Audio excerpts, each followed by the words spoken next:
오늘도 영상 클릭해주셔서 감사합니다. 제가 오늘 가져온 이슈는 미국과 예멘 후티 반군에 대한 내용인데요. 이게 지금 생각보다 굉장히 큰 뉴스고 우리가 한 번씩 체크해볼 필요가 있기 때문에 바로 보여드리도록 하겠습니다. 미국과 영국이 최근 예멘의 후티 반군을 공습했죠. 화면 보시는 것처럼 전투기를 띄워서 후티 반군을 타겟으로 폭격 공습을 하고 왔는데 이유가 뭘까요? 미국 대통령 바이든이 이렇게 얘기했습니다. 전 세계에서 가장 중요한 상업 항로에서 항해의 자유를 위태롭게 했기 때문에 이번 공격으로 분명한 메시지를 줬다. 후티 반군이 자유로운 무역 흐름을 방해했고 자유로운 국제물류의 흐름을 보호하기 위해 추가적 조치를 명령하는 데 주저하지 않을 것이라고 발표했습니다. 이어서 바이든은 후티가 홍해에서 국제 선박에 대한 전례 없는 공격을 하고 있고 우리는 그걸 막기 위해 공습한 것이라고 발표했죠. 예멘의 후티 반군이 어디 있는 건지 알면 이해가 쉬우실 텐데요. 사우디아라비아 남서쪽의 작은 나라가 예멘인데요. 동시에 홍해에 들어가는 입구에 있는 나라입니다. 전 세계 국제 선박들이 이 홍해를 통해 수에즈 운하를 통과해서 지중해로 항해하는 거죠. 예멘은 인구가 3,300만 명인데 이 중에서 순위파가 65%, 시아파가 35%로 나뉘어져 있는 나라고 후티 반군은 말 그대로 예멘 국가의 정규군이 아니라 예멘의 일부분만을 차지하고 있는 시아파 무장단체입니다. 반군이면 자기네 나라 정규군하고 싸울 것이지 왜 지나가는 상업용 선박들을 공격하는 걸까요? 아시다시피 10월 7일 이스라엘과 하마스의 전쟁이 시작됐죠. 물론 하마스는 순위파지만 어쨌건 주변의 이슬람 국가들이 다 하마스를 지지하니까 당연히 시아파인 예멘의 후티 반군도 하마스에 대한 지지를 선언했었죠. 이스라엘로 가거나 이스라엘을 떠나는 모든 선박을 표적 공격하겠다. 그러니까 이스라엘 관련된 모든 배들은 들어가지 말라는 거죠. 문제는 수에즈 운하가 여기 있는데 전 세계 물량 3분의 1이 통과한다는 이 수에즈 운하를 통해야 유럽으로 갈 수 있는데 여길 통과해서 나오자마자 오른쪽이 이스라엘이죠. 근데 상업용 운반선들의 목적지가 이스라엘이 아니라 이 왼쪽으로 유럽 쪽이어도 이스라엘 근처를 아무도 가지 말라는 겁니다. 그러니까 한마디로 홍해를 비롯해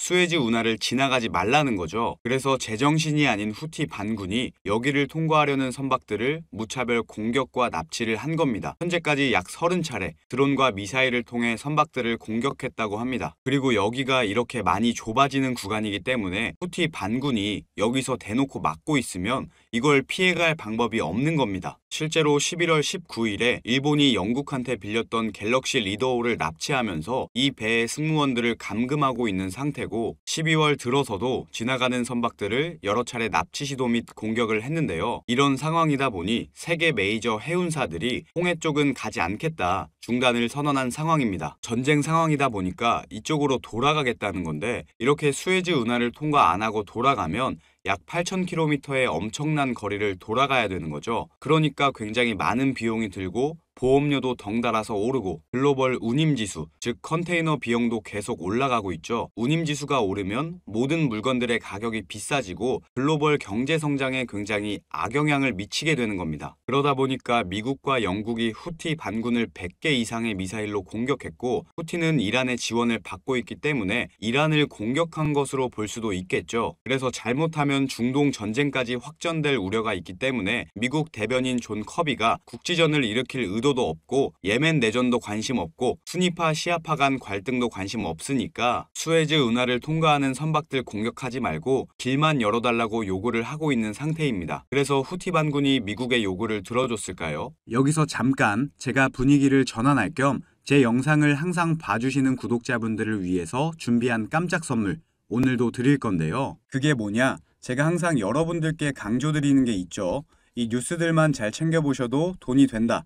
돈을 벌 수가 있다 라고 제가 항상 강조를 드리고 있는데 최근에 전기차 보급률을 높이기 위해서 정부의 지원 정책 그리고 충전소 인프라 확대 이런 전기차와 관련된 뉴스들이 끊임없이 나오고 있는데 이런 뉴스들을 보실 때마다 여러분들은 어떤 생각을 하시는지 그냥 뉴스만 보고 끝내지는 않는지 제가 항상 되물어보고 싶어요. 그 이유가 뭐냐면 제가 23년도에 구독자분들께 뭐라고 말씀을 드렸냐 초전도체에 관심을 가지신 분들은 남들처럼 그냥 뉴스만 보고 끝내지 마시고 반드시 투자 쪽으로 생각을 해보셔야 된다 라고 말씀을 드렸어요. 아마 이런 썸네일의 뉴스를 이미 보신 분들이 많으실 텐데 이렇게 뜨거운 이슈가 나왔을 때 부자들은 어떻게 생각한다? 초전도체 관련주는 뭘까? 초전도체가 돈이 되겠구나 이런 식으로 재빠르게 생각을 한다는 거예요. 그 이유가 부자들은 사회적 이슈가 생기면 이슈가 생긴 쪽으로 돈이 당연히 흘러들어갈 수밖에 없기 때문에 돈이 되는 사회적 이슈와 뉴스를 챙겨보고 이걸 어떻게 돈으로 만드는지까지 생각을 확장한다는 거죠. 그래서 여러분들께 이런 경험을 시켜드리기 위해서 부자들이 하는 사고방식들, 이걸 어떻게 돈으로 연결할 수 있는지 알려드리기 위해서 구독자와 함께하는 주식으로 수익 내기 이벤트를 진행하고 있는데 당연히 무료고요. 지난번에도 모든 구독자분들께 초전도체 대장주 가능성이 가장 높은 딱 한 종목을 골라서 추천을 드렸었죠. 여기 보시면 아시겠지만 어느 가격대에서 사야 되는지, 주가가 어디까지 상승할 것으로 예상되는지, 그리고 어떤 사회적 이슈로 돈이 될 수밖에 없는지 다 설명을 드렸었는데 실제로 이 주식이 어떻게 됐냐? 제가 추천을 드리고 한 달도 안 돼서 주가가 3배가 넘는 330% 급등이 나왔어요. 그래서 여러분들이 이런 이슈를 빨리빨리 캐치하실수록 저점에서 가장 싼 가격에 남들보다 빠르게 돈을 벌 수가 있다는 거예요. 그렇기 때문에 한 주가 됐건 두 주가 됐건 상관없으니까 이렇게 이슈로 수익을 내는 경험을 해보셔라.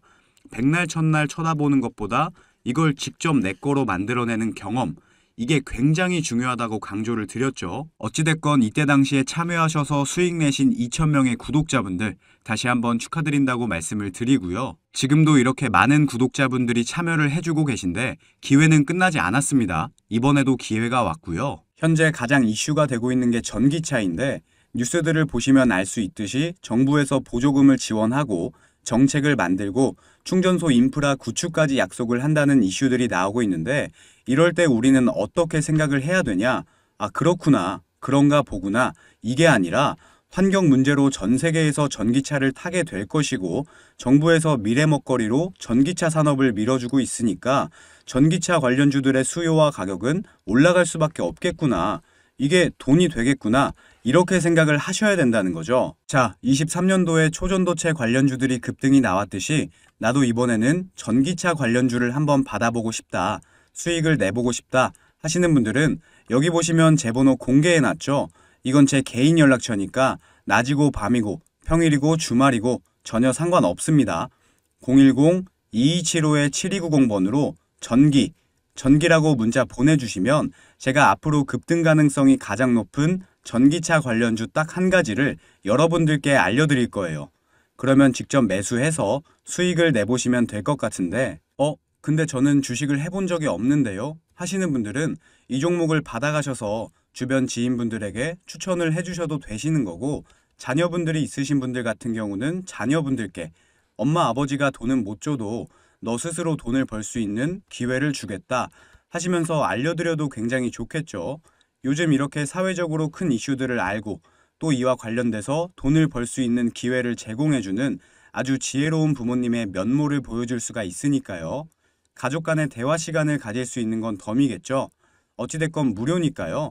이번에도 꼭 받아가셔서 수익 내셨으면 좋겠습니다. 중동이나 후티 반군의 입장은 달랐는데요. 미국이 이슬람을 공격한 것이라며 보복을 다짐한다고 밝혔고 지금 이 친구들은 미국이 중동을 공격했다는 거에만 꽂혀 있는 겁니다. 그리고 후티 반군 대변인은 미국과 영국은 대가를 치를 것이라며 홍해에서 선박들을 계속 공격할 것이라고 밝혔고 이후 이스라엘 하마스 전쟁에 직접적인 개입을 하지 않던 이란까지 가세하면서 새로운 확전 가능성이 커진 상황입니다. 미국과 영국의 합동공습 이후 다시 바이든은 이란에 비공개 메시지를 보냈다며 우리는 잘 준비돼 있다고 발표했습니다. 비공개 메시지에서 이란을 달랬을지 대응하겠다는 어떤 협박일지 모르겠지만 결국 끝까지 간다는 양상으로 가고 있는 흐름 속에서 이스라엘과 하마스 전쟁의 규모와 희생자도 점점 많아지고 있는데 도대체 이번 사태가 언제 끝날지 확전의 우려가 되는 상황입니다. 하루빨리 전쟁들이 마무리되고 더 이상의 인명피해가 나오지 않길 바라는 마음입니다. 자, 마지막으로 오늘의 한마디 전해드리면서 영상 마치도록 하겠습니다.